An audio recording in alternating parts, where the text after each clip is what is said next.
সড়কে বেড়েছে ট্রাফিক পুলিশের তৎপরতা। যানবাহন চলাচলে শৃঙ্খলা ফিরিয়ে আনতে কাজ করছেন তারা। সড়কের চিত্র জানাতে নারায়ণগঞ্জ থেকে যুক্ত হচ্ছেন সহকর্মী বিলাল হোসেন।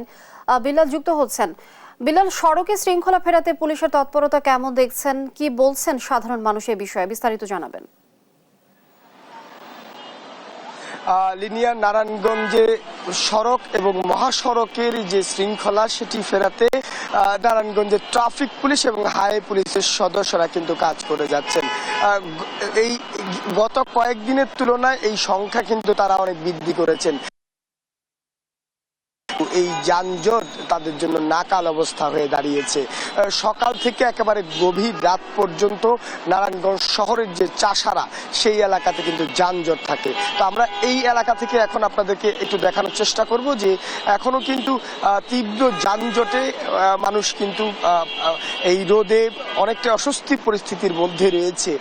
একই সঙ্গে এই যে চাষারা চত্বর, এটি আদমজি শিল্পনগরীর একটি পথ, নারায়ণগঞ্জের বিসিক শিল্পনগরীর পথ এবং নারায়ণগঞ্জের মূল শহর সহ ঢাকা চট্টগ্রাম মুখী যেসব যানবাহনগুলো যাতায়াত করে সেই যানবাহনগুলো এই মোড় হয়ে যায়। ফলে এই জায়গাতে যানজটের কারণে নারায়ণগঞ্জ শহরের যে 1 কিলোমিটার এলাকা, পুরো 1 কিলো বঙ্গবন্ধু সড়ক, এখানে কিন্তু যানজট থাকে এবং মানুষের কিন্তু ভোগান্তি সেটি কিন্তু চরম পর্যায়ে রয়েছে।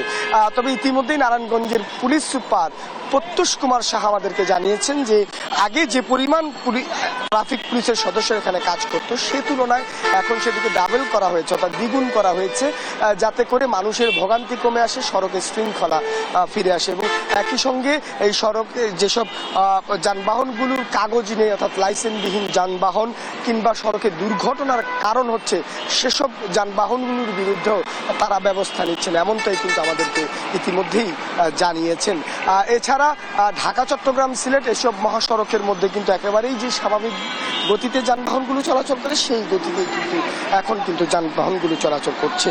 লিনিয়ার যে বিষয়টি জানাতে চাই, ছাত্র জনতার গণঅভ্যুত্থানের আগে এই নারায়ণগঞ্জ নগরীতে তীব্র যানজটে মানুষের যে ভোগান্তি সেটি কিন্তু আরো চরম পর্যায়ে ছিল এবং তখন কিন্তু এই নগরীতে যে ট্রাফিক পুলিশ এবং বিভিন্ন সেক্টর থেকে যে বিভিন্ন ব্যক্তিরা যে অর্থ লোপাট করতো সেটি কিন্তু চলতো। তবে এই গণঅভ্যুত্থানের পর কিন্তু এখন কিন্তু সেটি আর নেই।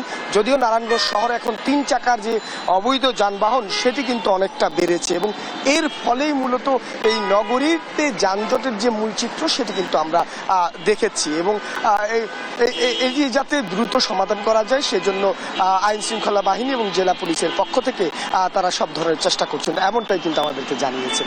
তো এই হচ্ছে আমার কাছে নারায়ণগঞ্জ নগরীর যে সার্বিক চিত্র। লিনিয়া।